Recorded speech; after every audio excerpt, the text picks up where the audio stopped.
ይህ በዩክሬን በኩል በሩሲያ ላይ የተፈጸመው የድሮን ጥቃት አስገራሚ ሆኖም በስውር የተከናወነ ውስብስብ ቢመስልም በመርህ ደረጃ ቀላል ገዳይ ሆኖም ብዙ ወጪ ያልወጣበት ነበር ተብሎ ባጭሩ ሊገለጽ ይችላል።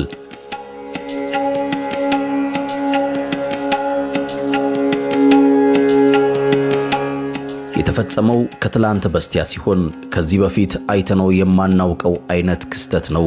ድሮኖች ከቆሙ የጭነት መኪናዎች እየበረሩ ሲወጡ፣ የሩሲያ ቦምብ ጣይ አውሮፕላኖች በነበልባል ሲዋጡ፣ እንዲሁም በሩቅ ሳይቤሪያ የሚገኙ የአየር ጦር ሰፈሮች ሳይቀሩ ጉዳት ሲደርስባቸው ተመልክተናል። ዩክሬን ይህን እንዴት ልትፈጽም ቻለች? ሩሲያ ምን ያህል ኪሳራ ደረሰባት? ቭላዲሚር ፑቲን እንዴት ምላሽ ይሰጡ ይሆን? እስኪ በዝርዝር እንመልከተው። በጥቃቱ እንጀምር። የዩክሬኑ ፕሬዝዳንት ዜሌንስኪ እንዳሉት ጥቃቱን ለማቀድ 18 ወራት ፈጅቷል።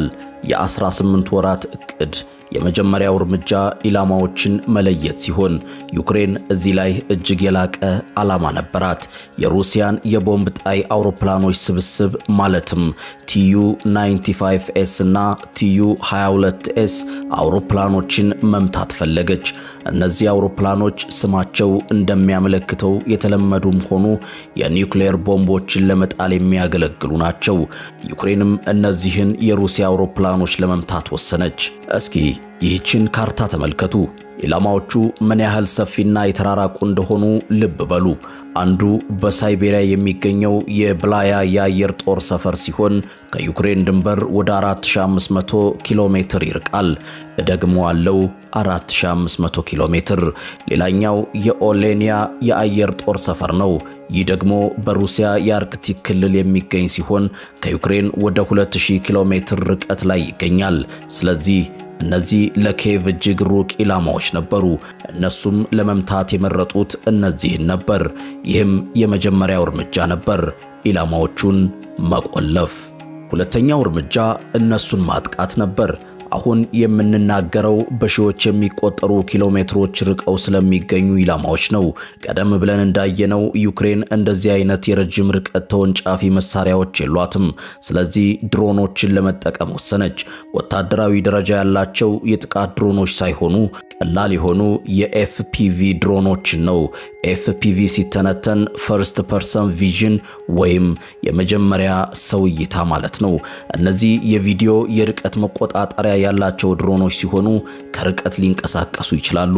በእርግጥ ዩክሬን አንዳንድ ምስሎችን አውጥታለች። እነዚህ በሩሲያ ላይ የተጠቀመችባቸው ድሮኖች ናቸው። በማህበራዊ ሚዲያ ተጽዕኖ ፈጣሪዎችም ይገለገሉባቸዋል። አማዞን ላይ ብትሄዱ ከነዚህ ድሮኖች አንዱን መግዛት ትችላላችሁ። በእርግጥ ልዩነት ቢኖራቸውም ኪየቭ ደግሞ ገዳይ አድርጋቸዋለች። ድሮኖቹ ኢላማቸው ላይ ሲደርሱ እንዲፈነዱ ፈንጂዎችን ተጠቅማለች። ይህ ሁለተኛው እርምጃ ነበር፣ በድሮኖች ለማጥቃት መወሰን። ሶስተኛው እርምጃ ኢላማውን መድረስ ነበር። ይህን እንዴት አከናወኑት? ለዚህም ዩክሬን በመጀመሪያ ድሮኖቹን በድብቅ ወደ ሩሲያ አስገባች። ከዚያም ልዩ የእንጨት ሳጥኖችን እንዲሁም በድብቅ አስገባች። ድሮኖቹም ሳጥኖቹም ሩሲያ ከገቡ በኋላ ተገጣጠሙ።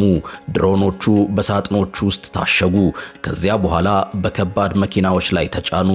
እዚህ ላይ አንድ ልብ ሊባል የሚገባው ነገር አለ። ይህ ሁሉ ምንም አይነት ጥርጣሬ አላስነሳም፣ ምክንያቱም የተለመደ እንቅስቃሴ ይመስል ነበርና። በየቀኑ በመቶዎች የሚቆጠሩ የጭነት መኪናዎች ሩሲያን ያቋርጣሉ። ስለዚህ ባለስልጣናቱ የዩክሬን ድሮኖችን የጫኑትን መኪናዎች ፈጽሞ አላስተዋሉም ነበር። እነዚህ መኪናዎች ሊያጠቋቸው ወደ ታሰቡት የአየር ጦር ሰፈሮች አቅራቢያ ከደረሱ በኋላ ነበር የጀመረው። ዩክሬን የርቀት መቆጣጠሪያዎችን በመጠቀም ሳጥኖቹን ከፈተች። ሳጥኖቹም ሲከፈቱ ድሮኖቹ በቀላሉ በረሩ። ይህንን በቃላት መግለጽ ከባድ ነው። እነሆ የዓይን እማኝ ቪዲዮ ምን እንደተከሰተ ያሳየናል። በአጠቃላይ ዩክሬን 117 ድሮኖችን ተጠቅማለች። እያንዳንዱ ድሮን በሺዎች የሚቆጠሩ ኪሎሜትሮች ርቆ የተቀመጠና መሳሪያውን በሩቅ መቆጣጠሪያ የሚመራ የራሱ አብራሪ ነበረው። አሁን ደግሞ የደረሰውን ጉዳት እንመልከት። በጣም ገዳይ ነበር። የድሮን ጥቃቶቹን የሚያሳዩ ምስሎች አሉን። ድሮኑ በሩሲያ ቦምብ ጣይ አውሮፕላኖች ላይ ሲያንዣብብ ከዚያም ወደ እነሱ ዘልቆ ሲገባና ሲፈነዳ ማየት ይቻላል። እስኪ ተመልከቱ። ሩሲያ አንዳንድ አውሮፕላኖች በእሳት መያዛቸውን አምናለች፣ ነገር ግን ቁጥሩን አልገለጸችም። እንዲሁም ሌሎች 3 የአየር ጦር ሰፈሮች ኢላማ እንደተደረጉ ምንም እንኳን እነዚያ ጥቃቶች መክሸፋቸውን ገልጻለች። ዩክሬን በበኩሏ ቢያንስ 40 የሩሲያ የጦር አውሮፕላኖችን መምታቷን ትናገራለች። ይህም ከሩሲያ ቦምብ ጣይ አውሮፕላኖች 34 በመቶ እንደሚሆን ትገልጻለች። ጥቃታቸው ለሩሲያ እስከ $7 ቢሊዮን ኪሳራ እንዳደረሰባትም ትናገራለች። ይህ እውነት ከሆነ ለሞስኮ ከፍተኛ ኪሳራ ነው። ከሰዓታት በፊት የዩክሬን የደህንነት አገልግሎት ኃላፊ እንዳደረጉት ሪፖርት መሰረት ድንቅ ዘመቻ ተከናውኗል። የተካሄደው በጠላት ግዛት ውስጥ ሲሆን ኢላማ ያደረገውም ሙሉ በሙሉ ወታደራዊ ተቋማትን በተለይም በዩክሬን ላይ ለሚፈጸሙ ጥቃቶች የሚያገለግሉ መሳሪያዎችን ነበር። ሩሲያ በእውነትም ከፍተኛ ኪሳራ ደርሶባታል። ይህም ፍጹም ተገቢና የሚገባት ነው ብለዋል። ምስሎቹና ዝርዝሮቹ አንድ ነገር ግልጽ ያደርጋሉ። ይህ ከዚህ በፊት ታይቶ የማይታወቅ አይነት ዘመቻ ነበር። የጉልበት ጉዳይ አልነበረም፣ የላቀ ቴክኖሎጂም አልነበረም። ዋናው ነገር ብልሃት ነበር።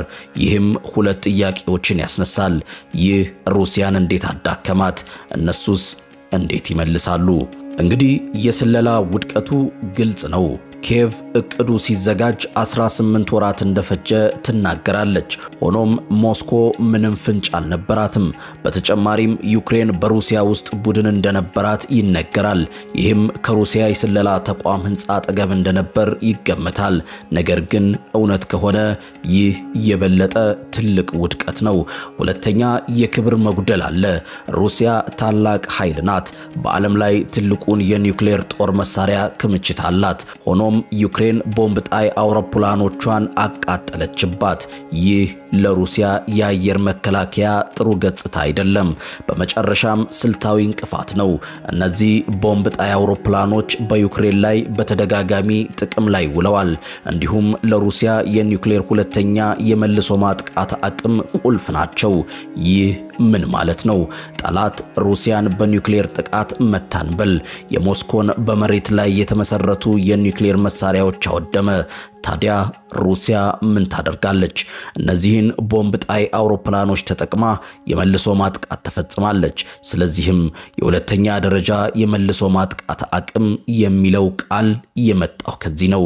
ሩሲያ ሁልጊዜም እነዚህን ቦምብ ጣይ አውሮፕላኖች የማይደፈሩ እንደሆነ ታስብ ነበር።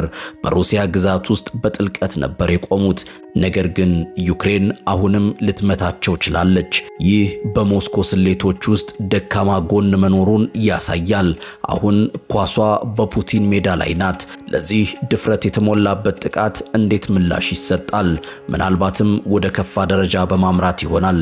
በመሬት ላይ ፑቲን ቀድሞውኑ ፈጣን ግስጋሴዎችን አድርጓል። በመጋቢት ወር 240 ካሬ ኪሎ ሜትር መሬት ተቆጣጥሯል።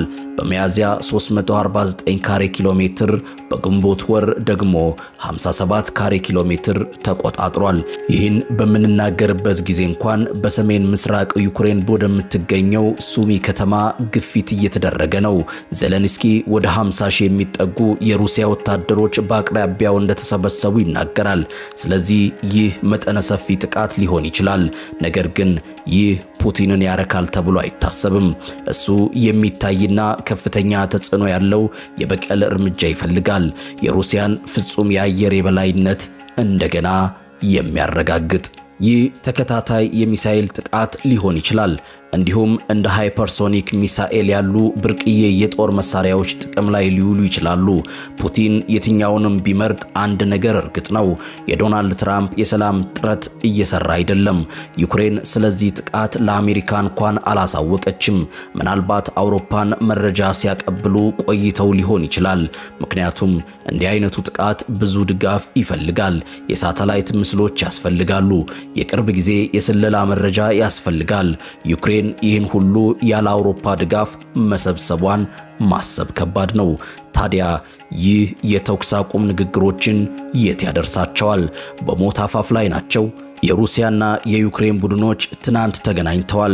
በኢስታንቡል ሁለተኛው ዙር ንግግራቸው ነበር። የቆሰሉ ወታደሮችንና ከ25 ዓመት በታች የሆኑትን ለመለዋወጥ ተስማምተዋል። በተጨማሪም ሁለቱም ወገኖች 6000 የተገደሉ ወታደሮችን አስክሬን ይለዋወጣሉ። በእያንዳንዱ ወገን 6000 ማለት ነው። ስለ ተኩስ አቁምስ ዩክሬን ያለምንም ቅድመ ሁኔታ የተኩስ አቁም ማቅረቧን ትናገራለች። ሩሲያ ግን በከፊል የተኩስ አቁም እንዳቀረበች ትናገራለች። ይህም ቢበዛ ለ2 ወይም ለ3 ቀናት ብቻ። ይህ በእንዲህ እንዳለ ዜሌንስኪ በሊትዌኒያ በተካሄደ ጉባኤ ላይ ነበር። በድጋሚ የተኩስ አቁም ጥሪ አቅርቧል። ዲፕሎማሲ ባዶ እንዳይሆን ሁሉንም ነገር ማድረግ አለብን። ልኡካችን አሁን በኢስታንቡል የሚገኝ ሲሆን ለሰላም አስፈላጊ የሆኑት እርምጃዎች ለመውሰድ ዝግጁ ነን። በተፈጥሮ መነሻው የተኩስ አቁምና የሰብአዊ እርምጃዎች፣ የእስረኞች መፈታትና የታፈኑ ሕፃናት መመለስ መሆን አለበት። አሁን ለማጠቃለል ያህል ዜሌንስኪ እሁድ 40 የሩሲያ አውሮፕላኖችን አወደመ። ሰኞ ደግሞ የተኩስ አቁም ይጠብቃል። ይህ ቅዠት ነው ወይስ ስልታዊ? የትናንት ወዲያው ዘመቻ ለኪየቭ ትልቅ ወታደራዊ ስኬት እንደነበር ምንም ጥርጥር የለውም። ምናልባትም በታሪክ መዛግብት ውስጥ ሊሰፍር ይችላል። ነገር ግን የባለፈው ዓመት የኩርስክ ወረራም እንዲሁ ነበር። ዜሌንስኪ የሩሲያን የኩርስክ ግዛት በከፊል ለመቆጣጠር ወስኖ ነበር። ሐሳቡ በሞስኮ ላይ ጫና በመፍጠር ፑቲንን ለስምምነት ማስገደድ። ነገር ግን ከአንድ ዓመት ገደማ በኋላ ሩሲያ ኩርስክን በሙሉ መልሳ ተቆጣጥራለች። ይህም ማለት ዜሌንስኪ እዚያ የነበረውን የመደራደሪያ ነጥቡን አጥቷል ማለት ነው። ስለዚህ ከሳጥን ውጪ ላለው አስተሳሰብ ሙሉ ነጥብ እንዲሁም የእቅድ አወጣጡ ሙሉ ነጥብ ይሰጠዋል። ነገር ግን ይህ የኃይል ሚዛኑን ይቀይረዋል? ምን ትላላችሁ? ሩሲያ አሁንም 20% የሚሆነውን የዩክሬን ግዛት ተቆጣጥራለች። አሁንም በጦር ሜዳ የበላይነት አላት። አሁንም ከኪየቭ የበለጠ የጦር መሳሪያ አላት። እንዲሁም ብዙ ትዕግስት አላት። እንዲህ ያሉ ስውር ጥቃቶች ብቻቸውን ይህንን ሊቀይሩት አይችሉም።